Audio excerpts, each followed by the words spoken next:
Welcome to the heart city of Eurasia, Astana, to the opening ceremony of the 5th World Nomad Games.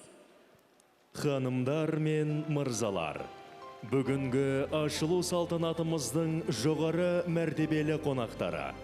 Қазақстан Республикасының президенті Қасым-Жомарт Тоқаев. Қырғыз Республикасының президенті Садыр Жапаров. Өзбекстан Республикасының президенті Шавкат Мирзиёев. Түрікменстан халық мәслихатының төрағасы Гурбангулы Бердімұхамедов. Татарстан Республикасының раисы Рустам Миниханов. Саха Республикасының басшысы Айсен Николаев. Монголияның 3-ші президенті Энхбаяр Намбарын. Дүниежүзілік этноспорт конфедерациясының президенті Неджмеддин Біләл Ердоған. Ханымдар мен мырзалар, Қазақстан Республикасының мемлекеттік туы.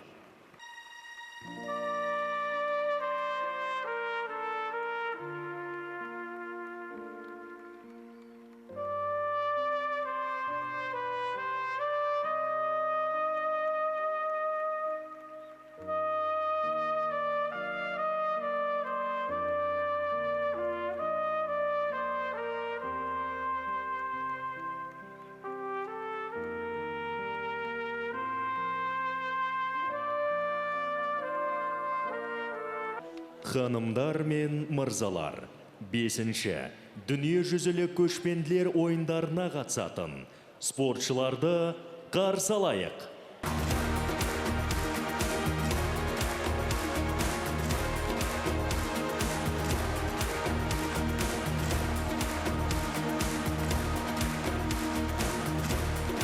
Қырғыз Республикасы. Kyrgyz Republic.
Республикасы.